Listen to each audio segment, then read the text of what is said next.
My name is Tony Alvarado. I'm 34 years old, and I run a small accounting firm out of a converted storefront on Grant Road in Tucson, Arizona.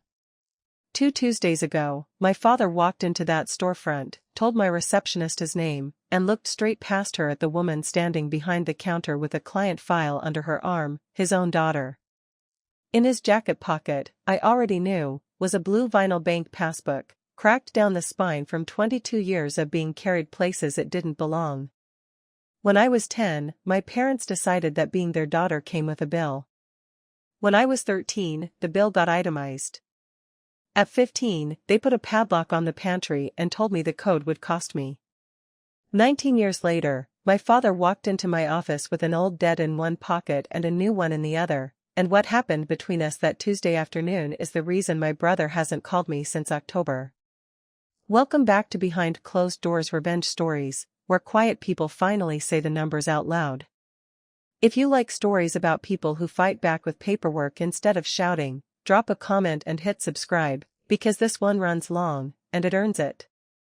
Get comfortable. I'm going to tell you all of it, not just the parts that make me look good. Now, back to the beginning, because you can't understand the Tuesday without the 2 decades that built it. My father, Hollis Alvarado, ran a hardware store on Speedway Boulevard called Alvarado's Fix-It, which his own father, my grandfather Eusebio, had started in 1971 with a cash register, a hand-painted sign, and a handshake loan from a bank that doesn't exist anymore. My mother, Renata, kept the books for it, badly, I'd learn much later, but with total, unshakable confidence, and worked the counter 3 days a week in a green apron with Fix-It stitched over the pocket. We lived above average for that stretch of Tucson. New truck every 5 years, always paid off early, my father's one point of pride. An above-ground pool he put in himself the summer I was 8, level and true, because a man who can true a lawnmower blade to 1/1000th of an inch does not put in a crooked pool. I say all this because people who hear the rest of this story assume we were poor, and we weren't. We were a family with real money in it. It simply stopped reaching me. I need you to understand my grandfather first, because he's the reason any of this had a shape at all. Eusebio Alvarado came up from Nogales in 1958 with nothing, worked 2 jobs for a decade, and built that hardware store with his own hands out of a building that used to be a tortilla factory. He was, by every account I ever heard, a genuinely hard man, not cruel, exactly, but flint. He believed debt was the only honest teacher, and he believed it about everything, including his own children. My father grew up sweeping that store's floor for his allowance starting at age 6, and by 12 he was doing the books himself under Eusebio's supervision, because Eusebio believed a boy who understood a ledger would never be cheated by the world. It's a good lesson, in isolation. My father just never learned where the lesson was supposed to stop. The year I turned 10, my father started calling our house the family enterprise. He said it at dinner the way other dads announced promotions, leaning back in his chair like he'd just closed a good deal. We're all partners in this now, Tony. Every partner in a business has a stake, and every stake has a cost. I didn't understand yet that partners, in my father's accounting, meant liabilities as much as assets, and that I'd just been assigned a column on a page I hadn't been shown. The change showed up small, almost gentle, at first. My school photo package that fall, the deluxe one with the extra wallet sizes I didn't even want, that my mother had actually pre-ordered for me in September, came home and signed for pickup, with a yellow sticky note pressed to the order form in my father's blunt print, "Talk to your mother about a payment plan." I was 10 years old. I genuinely did not know what a payment plan was. I brought the note to my mother at the kitchen table, and she explained it to me like she was doing me a real favor, patient, almost warm. "Your father thinks you should start learning the value of things," she said, smoothing the note flat with 2 fingers. "It's a good lesson, Mija. Believe me, it'll serve you your whole life." She said it in the exact tone she used for things she genuinely believed were kindnesses, and that's the part that took me years to untangle. She wasn't performing cruelty. She thought she was performing love, just love with better bookkeeping than most people's. It's worth saying here, plainly, because it matters for everything that comes after. my mother wasn't the architect of any of this. My father was. My mother was the translator, the one who took my father's cold arithmetic and dressed it in language a kid could almost accept without flinching. And that made her more dangerous to me over time, not less, because I trusted her voice for years after I'd stopped trusting his. At 11, I got my first real look at what would come to be called, in my head, the passbook. It was an actual bank passbook, the old paper kind, blue vinyl cover gone soft at the corners, the kind tellers used to stamp by hand with a little machine before everything went digital, left over from a business account my grandfather Eusebio had opened for the store back in 1974, long since closed, the bank itself long since bought out twice over. My father had kept the physical object the way some men keep a father's watch, and one Sunday afternoon he sat me down at the kitchen table and repurposed it in front of me like a small ceremony. On the inside cover, in his print, he wrote my full name, Antonia Renata Alvarado, and beneath it, in the space where a bank teller would have once written an account type, he wrote, Investment Ledger. He explained it to me once, and essentially only once, because he believed a good explanation should only need giving a single time. Every dollar that gets spent on you, he said, tapping the cover with one thick finger, clothes, school stuff, the dentist, that orthodontist we really can't afford, that's an investment. In you. In the business of raising a productive Alvarado. Someday, when you're grown and you're earning, it'll be your honor to pay some of that back. That's not weird, Tony. That's how families work. I still send my mother a check every month, and I don't resent $1 of it. You'll understand. You'll thank me. I did not thank him. I nodded, the way you nod at an adult who scares you a little, filed it under things I didn't understand yet, and went back outside to ride my bike, because I was 11, and 11-year-olds have an enormous, protective capacity to simply not think about the worst thing said to them that day. 12 was a quiet year, in the way the year before a storm is quiet.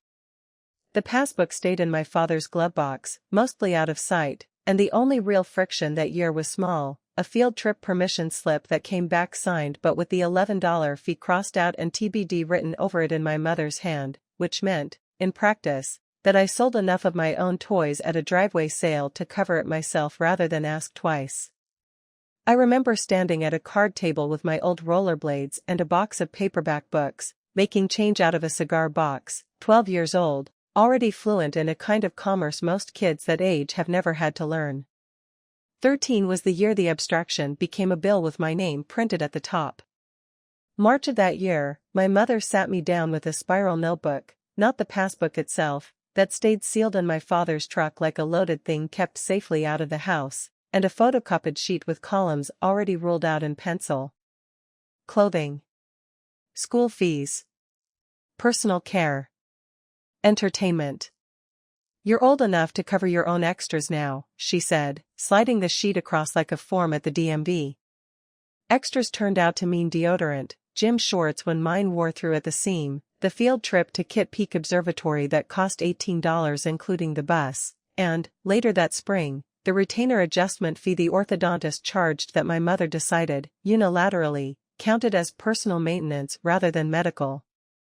I found babysitting work for the Doyles across the street, $4 an hour, cash, 2 kids who liked me because I let them stay up late and never told, and I mowed the Petrozzen's yard on Saturday mornings for $15 flat, which Mr. Petrozen, a retired mailman with a bad knee, always rounded up to 20 without a word about it, sliding the extra bill into my hand like we were both pretending not to notice. It wasn't enough, not even close, and I remember doing the actual math on the back of a homework sheet in April and coming up $11 short for the observatory trip, and paying the gap by skipping lunch for 4 straight days and pocketing the difference from the $5 my mother left on the counter for it, folded twice, every single morning, without once asking where it went. That was the year I learned to make hunger invisible. You'd be amazed how much of surviving quietly is just wardrobe and posture. I kept my shoulders back. I raised my hand fast and often in class so nobody looked too closely at my lunch tray, or the conspicuous absence of one. I learned to say I already ate in a voice that closed the subject instead of opening it. At 14, the ledger got real numbers in it that I could see with my own eyes, and I know because I saw a torn page of it that September, left on the kitchen counter for a few careless seconds while my father dug through a junk drawer for his truck keys. Line items in his print: cleats, $34. Dentist copay, $60. B-day cake, $22. My own birthday cake, 2 months earlier, itemized like inventory between a shoe purchase and a medical bill. At the bottom of the page, underlined twice in a red pen, he must have bought specifically for this purpose, running total, $6,140. I was 14 years old and I had a running total. That was also the year my glasses broke, the left hinge snapped clean off during a game of dodgeball in PE, my own fault. I dove for cover a little too hard, and there was no $10 anywhere in the house's economy that was mine to spend on a repair, so I fixed it myself with a twist of picture-hanging wire I found coiled in a coffee can in the garage, wound tight around the hinge and tucked back behind my ear. It worked, mostly, except the wire dug a small, persistent groove into the skin behind my ear by October, a thin red welt I got used to hiding under my hair before I left for school each morning. My father saw it once, at dinner, under the kitchen light, and I watched him almost say something. His mouth opened, he got as far as "Tony, you're," and then my mother set the salt shaker down on the table a little too hard, and he picked his fork back up instead and asked me how track was going. That was my father's whole language that year. Almosts. Sentences that started and then, very quietly, chose not to finish themselves. I had one close friend that year, a girl named Priscilla Ochoa who lived 2 streets over and had no idea, not really, what was happening in my house. I let her think our family was strict but normal. My parents are big on independence, I told her once, and she nodded like that explained the wire behind my ear, which it obviously didn't, but 14-year-olds extend each other a lot of grace when the alternative is asking a harder question. I've thought about Priscilla a lot over the years. She wasn't naive. I was just very, very good. 15 was the year of the padlock. My father put it on the pantry door himself, a brass master lock still in its plastic clamshell packaging until that very Sunday afternoon, while I was 2 miles away at the Himmel Park Library doing homework I didn't actually need to finish yet, just to have somewhere to be. When I got home, the pantry door had a hasp screwed into the frame and a lock hanging open on it, and a laminated index card taped above the handle in his print: "Ask for access, CMOM for code." The code, it turned out, wasn't a number at all. It was a chore, priced like labor at the store. Vacuuming the store floor after close, 30 minutes of pantry access. Restocking the nail bins by size, an hour. Wiping down the paint mixer, 15 minutes. If I hadn't earned that day's access, and some days, between homework and track practice and the actual hours a store needs restocking, there simply weren't enough daylight minutes to earn it. I ate whatever I could scavenge from the refrigerator, which my parents kept unlocked, mostly, I've come to believe, out of some flinching legal instinct on my father's part. A fridge felt like a line even he wasn't ready to cross, even as the pantry itself became a business he ran quietly against his own kid. I got resourceful, the way you get resourceful when the alternative is simply going without. I picked up under-the-table bagging shifts at the Food City on Grant, for $1 an hour cash from a manager named Deb who didn't ask too many questions and let employees take home the dented cans from the damage bin at the end of a shift. I learned the exact hour, 7:40 on weeknights, right before close, that the day-old bakery rack got marked down 70% at the Safeway on Craycroft, and I'd time my walk home from track practice to pass right by it. I learned to love a building with the specific, grateful, almost embarrassing love you save for the one place in your life that is warm, free, and asks absolutely nothing of you in return. The Himmel Park Library became that place for me. I did my homework there most nights until close, less because I actually needed to and more because the alternative was going home to a kitchen with a lock on the one door that mattered. I tried the free lunch program that fall, filling out the form myself and walking it home for a signature, because I'd read the fine print and knew it needed a parent's income listed. My mother filled it out completely, honestly, every box, because whatever else was true about her, she never once in her life lied on an official form. We made too much money on paper for me to qualify for a free lunch, inside a house where a lunch, in practice, cost me labor I couldn't always afford to give. I stood at the mailbox holding the denial letter and understood, for the first time with any real clarity, that the systems built to catch falling kids have no box on the form for a kid whose family has money and simply refuses, on principle, to spend it on her. So I lied instead, to teachers, to the school nurse when she asked why I looked tired, to the track coach, to anyone whose questions got too close, and I got very good at it, fast, the way you get good at anything that's actually load-bearing in your life. I want to be honest with you about what a year of that does to a 15-year-old's brain, because the wound matters at least as much as the moment somebody finally saw it. I stopped believing anyone would ever catch what was actually happening, and I built a whole functioning personality on top of that disbelief, competent, cheerful, always fine, thanks for asking, no really, I already ate. The kid who has it handled is the hardest kid in the building to actually help, because she's doing your job for you before you've even clocked in. I want to tell you about one specific Saturday that fall, because it's the exact texture of what that year was like. I'd worked the produce section at Food City until noon, walked the 2 miles home because I'd sold my old bike to a neighbor kid for gas money the month before, and gotten to the house at 12:40 with a stomach that had stopped politely growling around 11 and started actually hurting somewhere near noon. The pantry code that day was 45 minutes of yard work. My father had let the mesquite droppings pile up along the fence line, and I did it in the Arizona heat with my shirt sticking to my back. And when I finally unlocked that door I stood in front of the shelves for a second just breathing, the way you'd stand in front of any door you'd worked that hard to open. Coach Marisol Delgado ran cross-country at Catalina High, and she was the first adult in my life who looked at me like a problem she fully intended to solve, rather than a rumor she intended to politely ignore. It started with my times. I was fast that fall, faster than I had any right to be on the calories I was actually running on. And then in November I wasn't fast anymore, I was slow and gray-faced, and once, at a Tuesday afternoon practice on the loop behind the school, I sat down abruptly in the middle of a tempo run because the parking lot had started, very calmly, to tilt sideways in front of me. Coach Delgado didn't ask if I was okay. She crouched down next to me on the asphalt and asked what I'd eaten that day, specifically, item by item. I gave her a good, rehearsed answer, a real breakfast. I said, eggs, toast, orange juice, the whole works, and she looked at me for exactly the length of time it takes to know, professionally, that you're being handled, and she let it go. That day. She didn't let it go for long.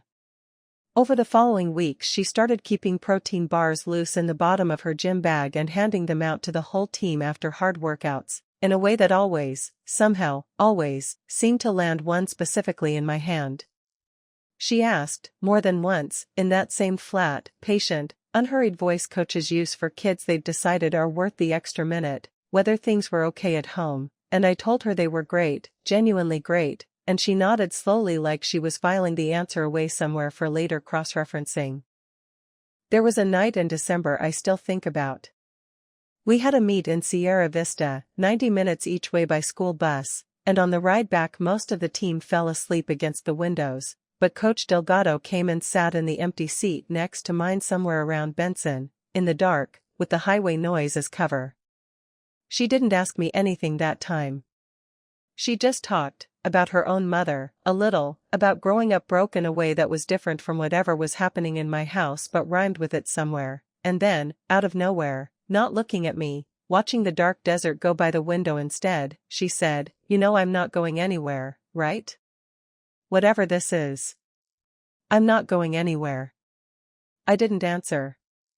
I pretended to be almost asleep. But I heard it, and some part of me kept that sentence in a pocket for 2 more months before I finally needed it. The thing that finally broke it open wasn't dramatic, in the end. It was a Tuesday in January of my sophomore year, and my backpack tipped over sideways in her office while I was digging through it for a permission slip, and a torn strip of notebook paper slid out onto her carpet, a loose page from my mother's spiral, the extras ledger, itemizing what I owed for that month's asthma inhaler refill, which my mother had fronted at the pharmacy and expected repaid out of my Food City checks. Coach Delgado picked it up to hand it back to me, the ordinary reflex of picking up anything a kid drops, and she read it on the way, because it was written out plainly like an invoice and there was simply no way not to read it once your eyes landed on it. She closed her office door. She sat back down across from me and asked 3 questions, quiet, spaced apart, in the exact unhurried voice you'd use around something you didn't want to startle into flight. Who writes these? How long has this been happening? When did you last eat a full meal, and I mean a whole one, sitting down? And I told her everything, fast, all at once, the way water goes once a dam actually gives, the passbook, the padlock, the wire behind my ear, the observatory trip, 4 days of skipped lunches at 13, the free lunch denial letter I still had folded in my sock drawer, because once I started I understood, with real terror, that I wasn't going to be able to stop myself, and some exhausted part of me had apparently been waiting 2 full years for someone to finally ask the questions in the right order. Then I begged her. I actually grabbed her sleeve at one point, which I've never told anyone until right now, and begged her not to report it, because of foster care, because of strangers deciding my bedtime, because of every fear my mother had ever sideways planted in me over the dishes on a Tuesday night. Coach Delgado put her hand flat on the desk between us, not on me, and told me the truth instead of a comfort, which I have loved her for every single year since. She was a mandatory reporter. Now that she knew, she was required, not choosing to, required, to call it in, her own teaching license and her own conscience both riding on whether she did. And then she told me the thing my mother's whole architecture of fear had never once let me consider. The first job of Arizona's Department of Child Safety, she said, was almost always to keep a kid safely in their own home, with support, not to yank them out of it into strangers' houses. Nobody was coming to empty my life into a garbage bag on the front lawn. Somebody was, more likely, coming to fill a pantry. She picked up the phone while I was still sitting there, knees pulled up in the chair, and I remember the exact bored, competent way the woman on the other end answered, Arizona DCS intake, go ahead, like this happened all day, every day, to houses that looked entirely fine from the street. DCS moved faster than I expected and slower than I feared, which is probably close to the correct speed for a machine like that. Intake took Coach Delgado's report on a Tuesday afternoon. By Thursday, a caseworker named Priya Anand had a home visit scheduled for that Friday, which meant my parents had roughly 48 hours notice and a lifetime of practice looking entirely fine on short notice. You have never seen a pantry stocked so fast. My mother hit the food city that Wednesday night, the same food city where I bagged groceries under the table 3 days a week, which meant she loaded 2 full carts past my own register while I stood there ringing up a stranger's order, neither of us acknowledging it, and came home and transferred everything into the pantry with the padlock hanging open and useless on the counter beside it. Watching her do that, I understood something I hadn't fully let myself see before. The lock had never really been about the actual cost of groceries. It had been about control, plain and simple. And control doesn't need a padlock once somebody official is coming with a clipboard. Ms. Anand arrived Friday at 4:30 with a canvas tote bag of forms and the unhurried, professionally unimpressed patience of someone who has been lied to for a living for a long time and stopped taking it personally years ago. My mother gave her the full tour, the kitchen, the store down the street. We believe very strongly in teaching responsibility, you know how teenagers exaggerate things. And my father sat on the very edge of the couch in his work shirt with his hands flat on his knees, agreeing with every sentence my mother built, the way he had been agreeing with her sentences my entire life. Ms. Anand nodded along, complimented the kitchen, and wrote down almost nothing, which I found more frightening than if she'd been taking furious notes. At the door, canvas bag already back on her shoulder, she turned around like she'd forgotten something small. I'll want to talk to Tony at school this week. Alone. That's standard. I watched my mother's smile hold its position 1 full second too long before it recovered itself and smoothed back down. The school meeting happened the following Tuesday in the counseling office, and Ms. Anand's questions were small and unremarkable and load-bearing, the way survey stakes look like nothing until you understand the whole property line runs through them. When did the padlock go up? Who has keys to it now? What does the school nurse's file say about my weight in September versus November? Would the food city manager confirm the hours I'd actually worked? Could she see a copy of the free lunch denial letter? I answered every single question. Near the end, she capped her pen and told me straight, because by then she'd correctly clocked me as a kid who trusted a written plan far more than a spoken promise. Based on what she had gathered, the finding would very likely be substantiated as neglect, the financial kind, specifically, and Arizona has language on the books for parents who can pay for a child's basic needs and simply choose not to.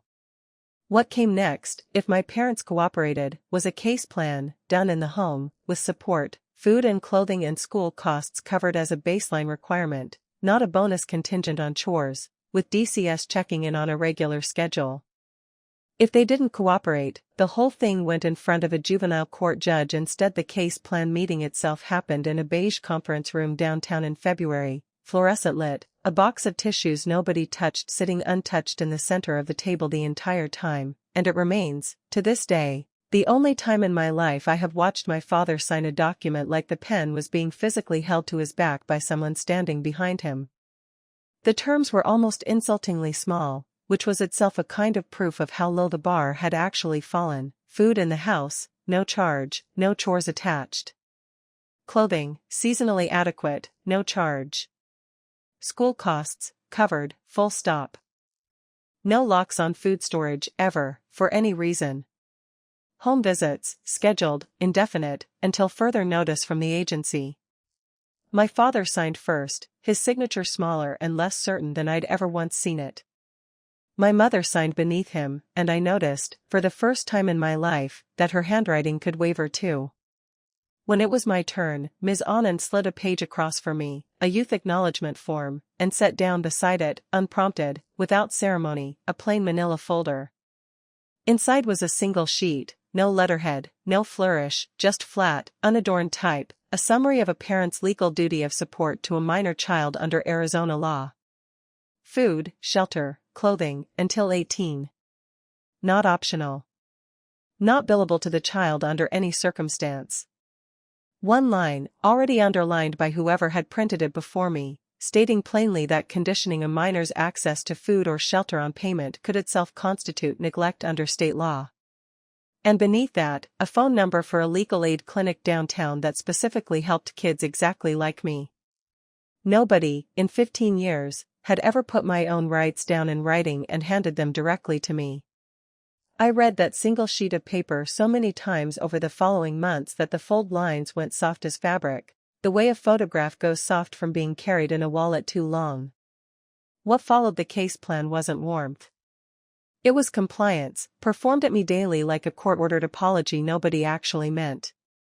The pantry stayed full and the padlock never once came back, but every grocery haul got laid out on the kitchen counter afterward like courtroom evidence, receipts smoothed flat with the side of a hand, a small daily performance of "See, look, we're feeding her, it's all documented," and my mother started referring to me in the third person at the dinner table, the way you'd talk about a tenant rather than a daughter. "Tell your daughter dinner's ready at 6. Fine. I ate the dinners. Winning that particular argument out loud would have cost more of myself than I had left to spend that year. There's one night from that stretch I have to tell you about honestly, because leaving it out would make this whole story simpler and more comfortable than it actually was, and I promised you the real version at the top of this. It was February of my sophomore year, well past midnight, and I came downstairs for a glass of water and found my mother sitting alone at the kitchen table under the one light left on, with an old, yellowed page laid out flat in front of her, a page from before the passbook, from an even older ledger her own mother had apparently kept on her, decades earlier, in a different city, in a different, harder hand. Same habit, one full generation back. My mother didn't startle when I walked in. I've thought since that maybe some part of her wanted a witness. I paid my mother $80 a month starting the week I turned 16, she said, mostly to the page itself, not really to me. The 1 month I came up short, she took the phone out of my room for a whole year. No calls in, no calls out. She looked up at me then with something that, at 15, I badly mistook for softness, and that I only understood correctly years later as pride. It made me who I am, Tony. Nobody ever handed me one single thing. And look at me. I never fell. I stood there in the doorway with my water glass, 15 years old, and saw, with a clarity I still find almost unbearable to describe, the thing she genuinely could not see about herself at 44, a teenage girl in a locked bedroom somewhere in another decade, phoneless, learning early and hard that love in that house had always come with a meter quietly running underneath it. She hadn't actually never fallen. She had simply never once been caught, not by anyone, and she had spent the entire rest of her adult life since then insisting the floor had been a generous teacher instead of a fall she never once fully recovered from. The next 3 years I'll give you in roughly the shorthand the county file probably used: stable, monitored, unremarkable. All the real drama, by necessity, went underground. Ms. Anand's visits went from monthly to quarterly to, eventually, a single low-key annual check-in that felt, by the end, more like formality than actual concern. My father developed his own quiet, sideways forms of repair over those years, always offered obliquely, never once discussed directly, because directness would have required him to actually name what needed repairing in the first place, and that was never a conversation either of us knew how to start. Junior year, a decent pair of running shoes turned up on the foot of my bed with no note attached at all. When I asked him about it at breakfast, he said, not quite meeting my eyes, that a guy who owed him a favor down at the store had a kid who'd outgrown them fast.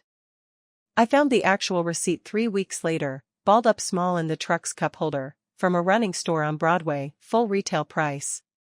We never once discussed it. That, by then, was our entire shared language, items, standing in for sentences neither of us knew how to build, and silence filling in everything the items couldn't carry. I ran my exit that whole junior and senior year like a careful, deliberate small business, because by then that's genuinely what it was. The legal aid clinic downtown, the same one whose sheet I'd been handed in that beige conference room, held a Saturday walk-in hour, and a law student there named Grace gave me the single piece of advice that mattered more than anything else over the following decade: open a bank account entirely in your own name, which Arizona allows a minor to do on her own signature, and let absolutely nothing touch it that anyone else in the house could reach or claim. I did it that same week, a small credit union branch off Grant, and I fed that account religiously every single Friday from my Food City checks, and then, starting junior year, from a second job cashiering evenings at a competing hardware chain 2 miles up Speedway from my father's own store, a small, specific irony that was not lost on either of us, though we still never discussed it out loud. I made honor roll every single semester after that, because grades were the one account in my life where I was genuinely, undeniably rich, immune to anyone's ledger but my own effort. Coach Delgado wrote 3 separate recommendation letters for me that senior year, for 3 different scholarship applications, and let me read one draft exactly once, standing in the equipment shed after practice. The first line read, "I have watched this student feed herself, clothe herself, and outperform students with every material advantage she never had, for 4 consecutive years, without once asking anyone for pity." I had to stay in that shed a few extra minutes afterward so she wouldn't see what my face was doing. Graduation was a Friday afternoon in May, out on the football field under a sky bleached almost white with heat, and I walked across that stage with an honors cord around my neck and an actual plan waiting behind it: Pima Community College that fall, on a combination of scholarship money and my own savings, with a transfer to the University of Arizona already mapped out for an accounting degree 2 years down the road. My parents came. We have a photograph from that exact afternoon, the 3 of us squinting into the sun, and in it we look, entirely convincingly, like a family that loves each other without a spreadsheet quietly running underneath the whole frame.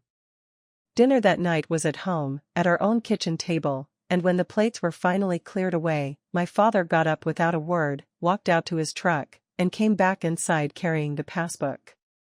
He set it down on the table beside what was left of the cake like it belonged there, like it was simply the next course. It was open to a page headed, in his print, with my full name, and totaled at the bottom in a red pen I recognized from years earlier, boxed and underlined twice, $41,600. "You're 18 now," he said, and his voice was almost gentle, which was, somehow, the very worst part of the whole evening. The county's out of it, finally. We can work out a real payment schedule, whatever's fair for you. Family helps family, Mija. This is how we do it right, the way my father did it with me. I looked at that number for a long, long moment. I want to tell you honestly that I felt something like rage in that moment, because rage would make a cleaner story. What I actually felt was calm, and almost frighteningly total calm, and I've since learned, sitting across from my own clients in my own office years later, to be deeply suspicious of that particular flavor of calm. It's usually the sound of a decision that already got made somewhere below language, long before the mouth catches up to it. I stood up from the table, went upstairs, and packed the one duffel bag I owned with everything I actually needed. I came back down, and my parents were both still sitting there, my mother's hands folded on the table, my father's eyes on the passbook rather than on me.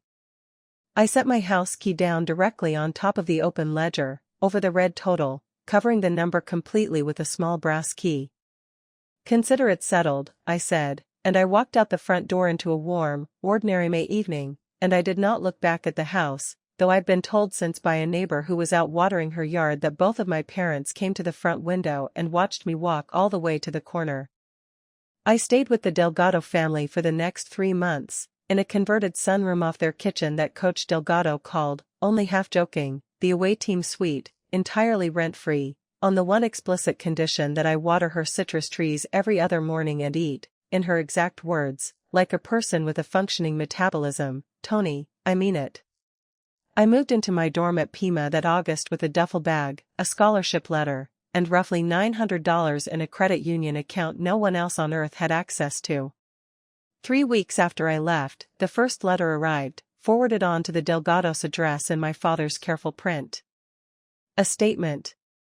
Past due. I never once answered one. I also, for reasons I understand now were not really about forgiveness at all, never threw a single one of them away either. "Here's 13 years, quickly, because you've earned the present tense by now, and there's a Tuesday waiting for us at the end of it. Pima Community College, 2 years, then a transfer to the University of Arizona, night classes stacked around 2 part-time jobs I never once let overlap in scheduling, a bachelor's degree in accounting I paid for almost entirely myself, with scholarship money covering the stubborn gap I couldn't close on my own. A junior staff position at a mid-sized regional accounting firm downtown, where a senior partner named Walter Osei took an interest in my work ethic that had absolutely nothing to do with my family history, because he never once asked about it, and I never once offered it, and that silence, for once in my life, felt like a genuine relief rather than a burden. My CPA license, framed now, hanging in an office I didn't own yet at the time, in a hallway I walked down every morning at 7:15 sharp for 6 straight years.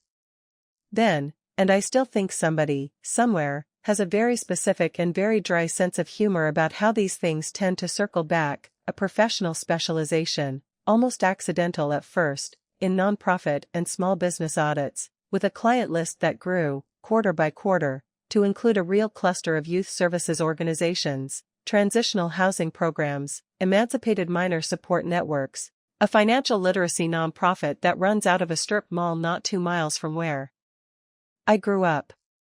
6 years now, in one form or another, I've spent my working life handing other people the exact kind of paperwork nobody handed me until I was 15 years old and sitting in a beige room downtown. I want to tell you about one particular client from those years, because she matters to how the rest of this story ends. Her name was Yesenia, 19, aging out of the foster system with a laptop, a part-time job, and absolutely no idea how to build a budget that assumed she was the only adult in her own life.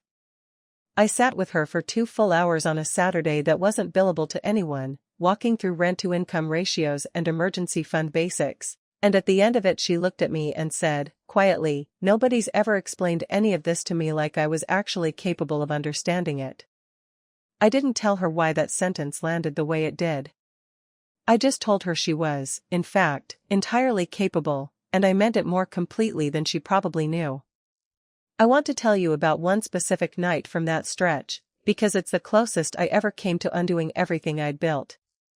I was 20, in my second year at Pima, working the closing shift at a copy center on top of my 2 other jobs, when my car, a 14-year-old Corolla I'd bought outright with cash the summer after graduation, the first big purchase of my entire life, died in the parking lot with a sound like something tearing. The mechanic's estimate came back at just under $900, transmission work, and I didn't have it. Not close to it. My credit union balance that week was built entirely around a semester's tuition payment due in 11 days, and touching it meant missing that instead. I sat in that dead car in the copy center parking lot at 11 at night with my phone in my hand, my father's number already dialed, my thumb hovering over the call button for what felt like a very long time. I knew exactly what would happen if I called. He'd help, I actually believed that, still, even then, and it would go straight into the passbook the next morning in his print, a new line item with a new due date attached to it, and I would have traded $900 of cash for a debt with no ceiling on it, the same trade I'd been refusing to make since I was 15. I put the phone down without calling. I took 3 extra shifts at the copy center instead, walked or bummed rides everywhere for 6 weeks, and paid the mechanic in 2 installments out of money that should have gone toward a winter coat I genuinely needed and didn't buy that year. I tell you this not because it's dramatic, it isn't, not really, it's just cold and tedious and true, but because I want you to understand that staying out of that ledger was never a single dramatic decision made once at 18. It was a decision I had to keep making, small and unglamorous, at 11 o'clock at night in a dead car, over and over, for years. The letters from home kept arriving over those years, twice a year at first, then once, then almost never, tapering off the way a tide recedes rather than stopping all at once. I kept every single one of them in a shoebox on the top shelf of my closet, unopened after the first few, unanswered without exception. If you want an honest measure of how healed I actually was during those years, that shoebox is your answer, and it's not a flattering one. I told myself, for a long time, that the box was closure. The box was not closure. The box was me still holding one crack of the door open for my father's version of events, in case I ever needed it back.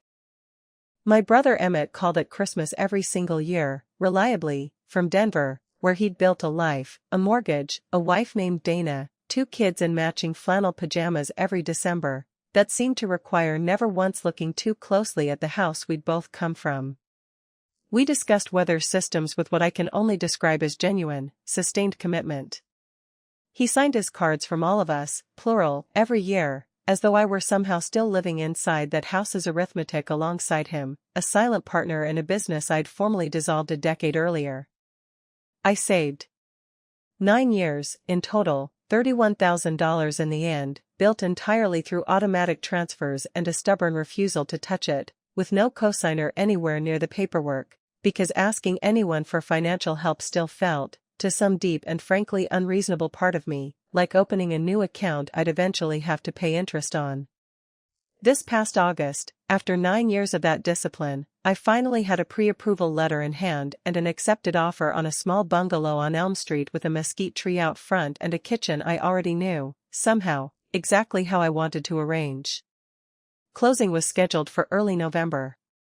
And then, on a Tuesday afternoon, 3 weeks out from that closing date, my father walked into my office with the passbook riding in his jacket pocket, the same way it had ridden in his truck's glove box for 20 years before that.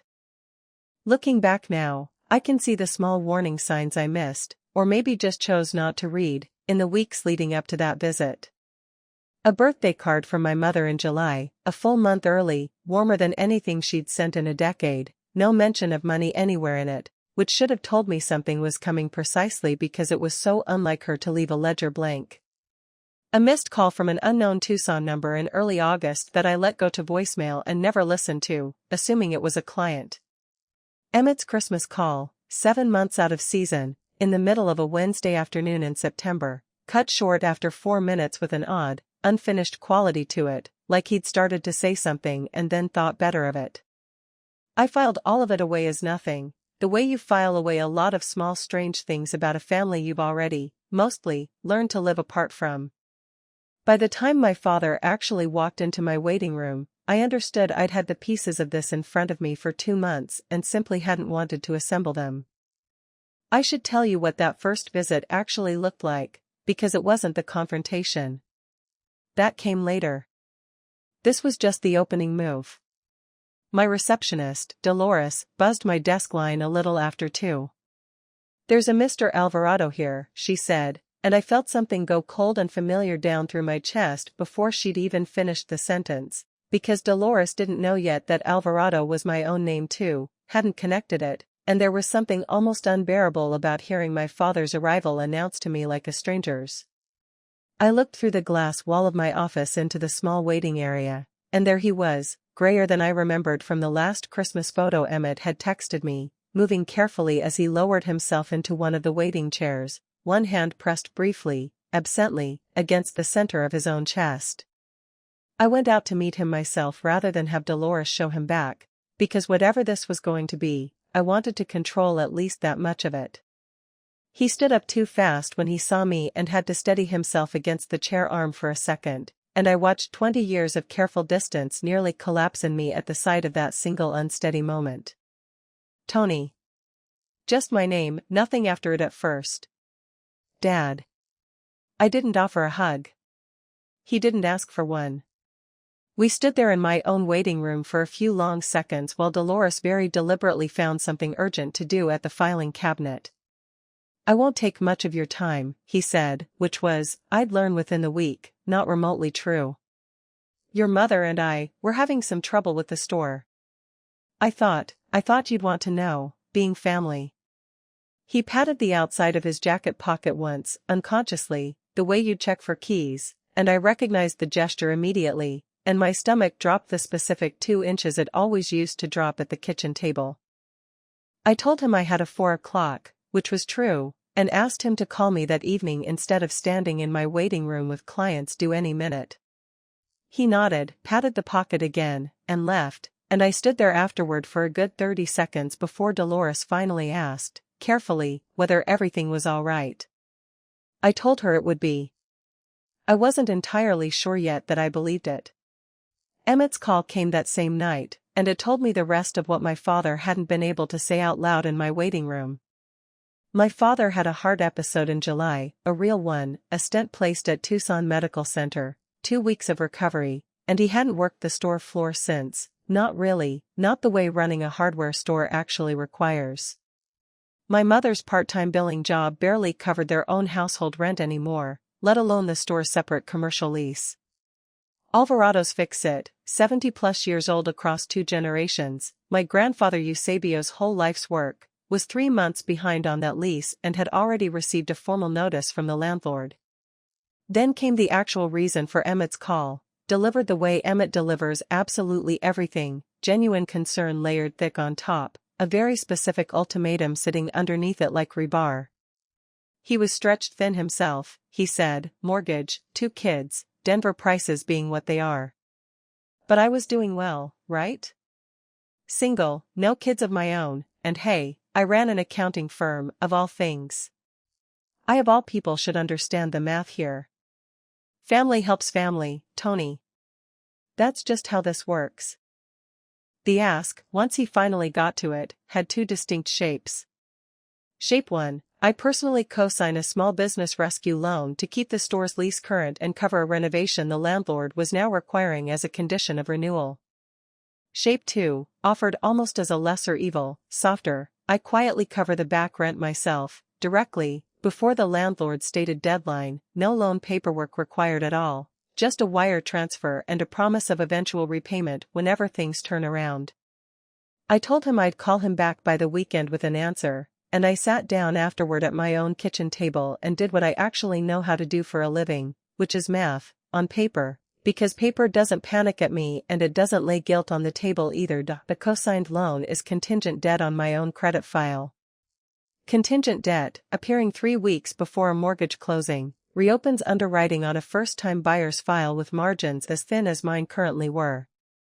It was never really, mathematically, a genuine choice between the house and the loan, not once I actually ran the numbers. It only felt like a choice at 1 in the morning, when I caught myself, and I'll be honest with you here, because you've come this far with me and you deserve the true version and not the flattering one, quietly running scenarios on how I might maybe cover both, if I deferred my own furniture budget, my own emergency fund, my own everything, one more time, the way I'd been quietly deferring my own everything since I was 13 years old. 16 years out of that house, a CPA license on my wall, and some tired, half-asleep part of me still knew that particular language fluently, the language of paying first so nobody could ask twice. Paying was the one thing my parents had ever really taught me to speak well, and some exhausted midnight version of me still wanted, just once, in this one specific instance, to speak it to my father again and finally be told I'd done enough. I sat up in bed, turned the lamp on, and did not build that payment plan. I made myself a cup of tea instead and sat at the kitchen table until almost 3, and by the time I finally went back to bed I had the beginning of an entirely different plan. That was the version of me who walked into my own conference room the following Tuesday at 4 o'clock. My father had the passbook. I had a folder of my own, and I'd spent the 6 days between his visit and that meeting doing what I actually, professionally know how to do, instead of what my family had spent 2 decades training into my hands.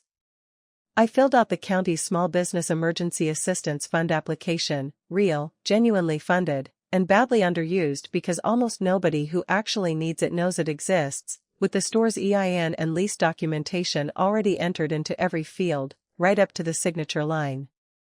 I identified an SBA hardship adjacent relief program his specific situation qualified for and got that application to the same point. I called a colleague of mine who specializes in elder-focused financial planning and got my father, without giving her his name over the phone, penciled in for a Thursday morning intake appointment on Medicare supplement options that would very likely lower his cardiac follow-up costs by close to a third, costs I strongly suspected he didn't even realize he was currently overpaying. I pulled the landlord's public court filings, an old professional habit, useful here in a way I hadn't expected, and confirmed he had accepted county assistance payments from 2 other struggling tenants in the past 18 months, which meant the mechanism worked, in practice, not just on paper. I wrote out, in plain, direct language, exactly which documents the store needed to gather and by precisely what date, and I stapled a business card to the front of the whole packet with the direct line of an actual person at the county office, a woman named Carol Whitfield who I'd worked with before and who genuinely, reliably answers her own phone. Then I did one more thing, the only purely sentimental act of the entire week. I went to my closet, took down the shoebox from the top shelf, and from underneath the whole stack of unanswered statements I pulled the single plain sheet I'd been handed in a beige room 19 years earlier, the one titled, in flat, unadorned type, Duty of Support, What Arizona Law Requires of a Parent, soft now at every fold, nearly translucent in places from being carried and recarried for 2 decades. I set it on top of my folder for Tuesday, and I genuinely could not have told you, packing it into my bag that morning, whether it was meant for him or for the 15-year-old version of myself I still, apparently, carried around in a desk drawer. They were early. Through the glass wall of my own conference room I watched them settle into their chairs, my father grayer and more careful in his movements than he'd even seemed in my waiting room the week before, the way people move when their own chest has recently, physically betrayed them.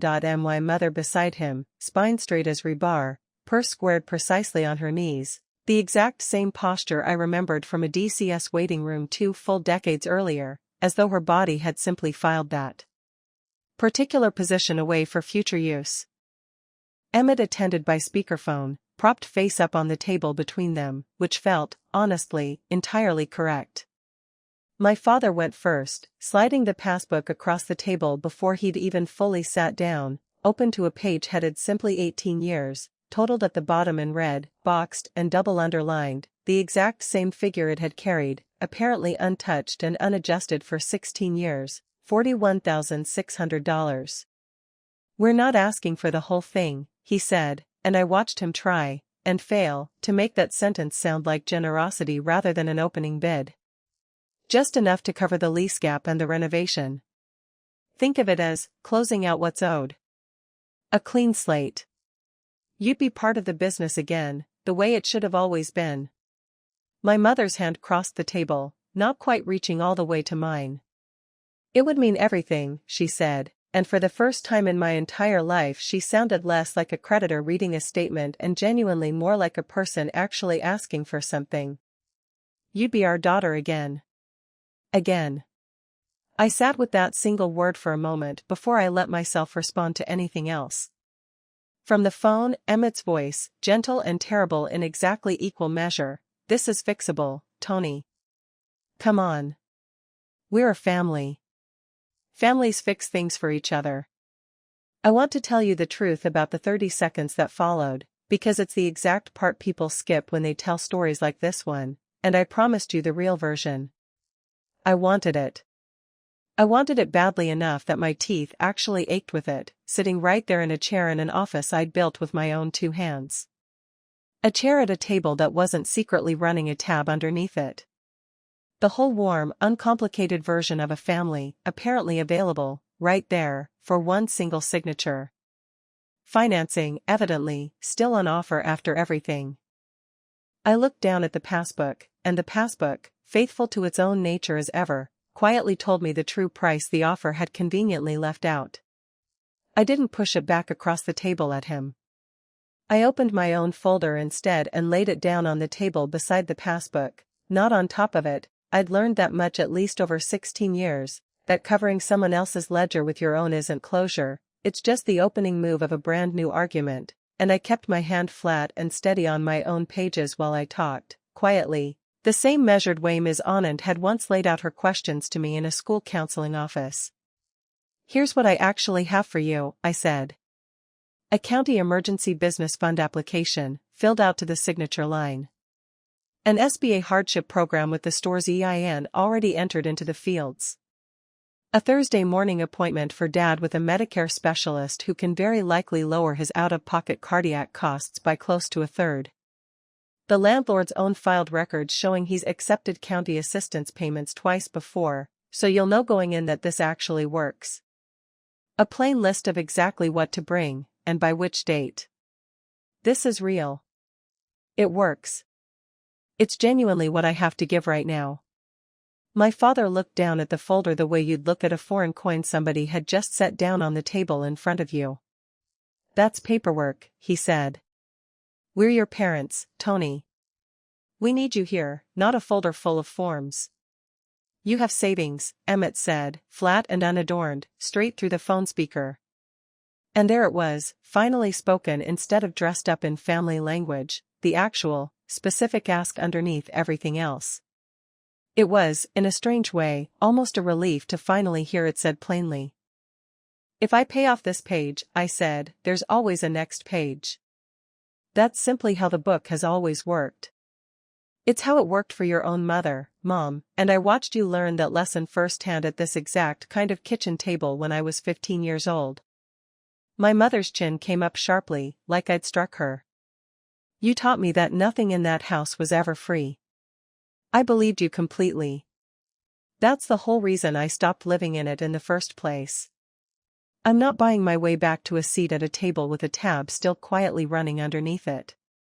I'm closing the account. All the way. Today." The room went very still after that, still enough that I could hear the office printer running somewhere down the hall through the wall.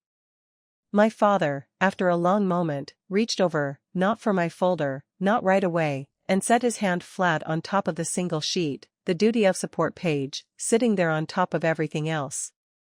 He looked at it for a while, longer than seemed necessary. Then he pulled it slowly toward himself, separate from the rest of the folder, and folded it once, carefully along its own old crease, and tucked it inside his jacket, against his chest, in exactly the way a man hides something he isn't yet ready to explain to the person sitting right next to him. My mother stood up, smoothed the front of her cardigan with both hands, and reached across the table to pick the passbook back up off the surface like it was the one single object in that entire room that still, unambiguously, belonged to her. She didn't say goodbye to me. She walked out of the office I had built entirely on my own, and my father followed her a moment later, pausing at the door just long enough to look back once, not quite meeting my eyes. Emmett's voice, right before the call finally dropped, "You're really doing this?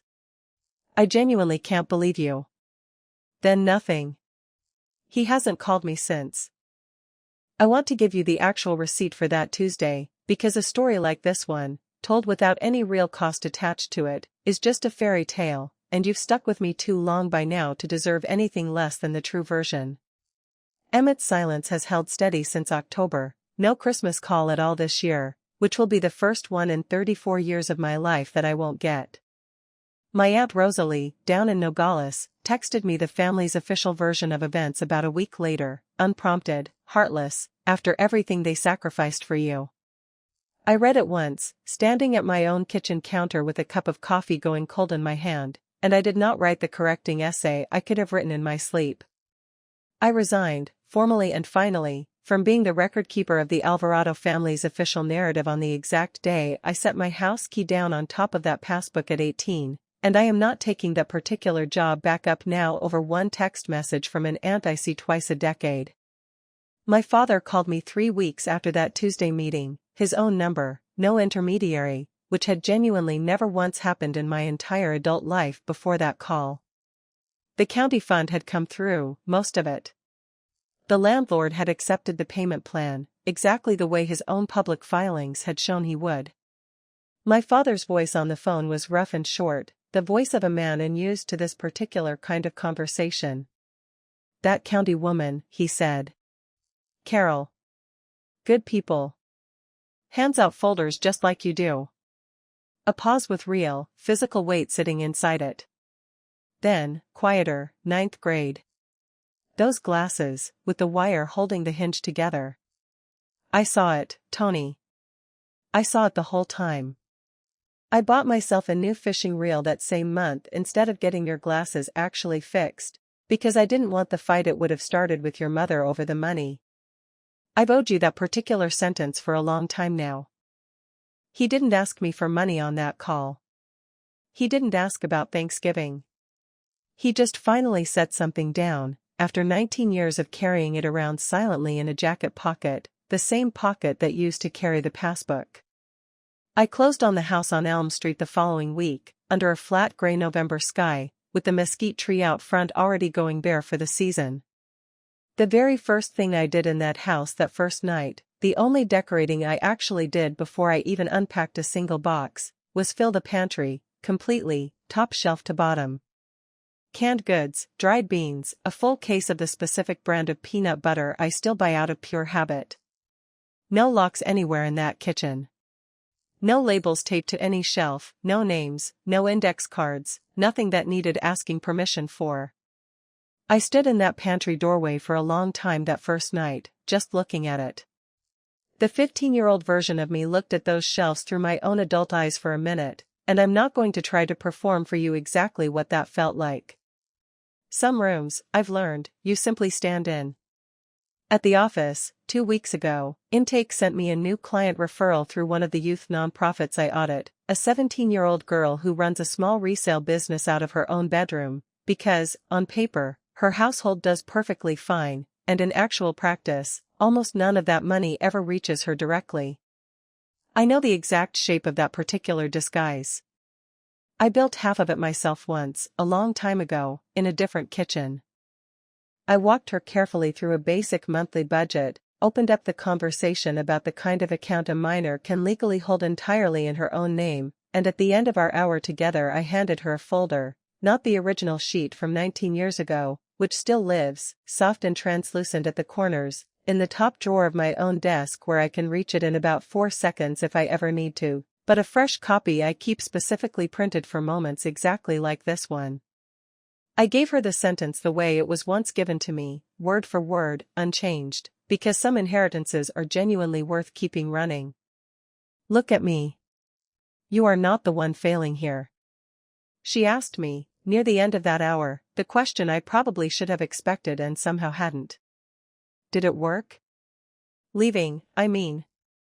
Does it actually get better, or do you just get used to it? I thought about that longer than the question maybe deserved, because I wanted to give her something truer than a slogan off a card. I told her both things were true, honestly, and that neither one canceled the other out. It gets better in the ways that matter most, a full pantry with no names on the shelves, a porch light you're glad to pay for, a Tuesday afternoon where you get to be the one holding the folder instead of the one flinching from it. And you also, at the same time, get used to certain kinds of absence, The way you get used to a room with a piece of furniture missing from it, you stop tripping over the empty space, but you never quite forget the shape of what used to sit there. She nodded slowly, like that answer cost her something to hear, and then she asked if she could take an extra copy of the sheet home for a friend of hers in a similar situation, and I told her that's exactly what it was there for. There's a version of this story, I know, that would end with a bigger scene, a shouting match, a slammed door, some clean and satisfying moment of triumph you could set to music. That isn't what actually happened, and I think that's worth saying plainly before I close this out. What actually happened was quieter and slower and cost more than any single dramatic scene ever could have. It was 9 years of Saturday transfers into an account nobody else could touch. It was a dead car in a parking lot at 11 at night and a phone call I chose not to make. It was a folder built out of county phone numbers and application forms instead of a check with my name on it. Revenge, if you want to call it that, has never once looked like winning an argument in my family. It has only ever looked like arithmetic, done carefully, on my own terms, in my own handwriting, for exactly as long as it takes to stop needing anyone else's permission to do it. So here, finally, is where the ledger of my own family actually stands, since I'm the one telling this story and not anybody else. Emmett, silence, entirely his own choice, and I've stopped billing him for it inside my own head, which took real, deliberate, ongoing practice to learn how to do. My father and I run a small, steady trade route now, low stakes and reliable. I send him a postcard on the 1st of every single month, nothing in it that ever demands an answer, the mesquite tree, monsoon season, how the firm's doing this quarter. He texts back short, the way a man who spent his whole life around machines tends to text, got it. Tree's looking good. Take care. It isn't a reunion, not by any stretch. It's closer to a root system, quiet and mostly underground, and so far, 1 full year in, genuinely trustworthy. My mother, I'm told by relatives who still talk to both sides, tells people now that she has 1 child. There's a chair at my own table anyway, every single holiday, set and waiting. I don't say that warmly, and I want to be honest with you about that too. I say it the way I'd note a property line on an official survey, factual, unemotional, simply true. The day Renata Alvarado shows up at my door without the passbook in her purse, or anywhere at all in her sentences, there's a chair for her, and a plate, and no invoice quietly waiting underneath it when she sits down. I'm not holding my breath for that particular day. I've also, finally, stopped standing by the door waiting for it. The porch light stays on every night because it's my own porch, and I pay that electric bill gladly, every single month, without complaint. It remains, to this day, the only bill in this entire story I have ever once been genuinely glad to pay. If somebody in your life has ever handed you a bill for the simple fact that they loved you, hear me clearly on this one thing, you are allowed to close the account. Walking away from a debt you never actually, legitimately owed in the first place is not abandoning your family. It is, finally, refusing to abandon yourself. No ledger on this entire earth outweighs a pantry with no names taped to any of its shelves. That's my story. A blue vinyl passbook, a plain manila folder, a pantry with nothing locked anywhere inside it. If any part of this reminded you of a kid in your own life who seems just a little too capable for their own good, ask them one more question than you were originally planning to ask. The most capable kids are almost always the very best hiders. And if somebody you love needs permission today to close an account they never once, in their whole life, actually opened, send them this story. Right now, before you close the tab.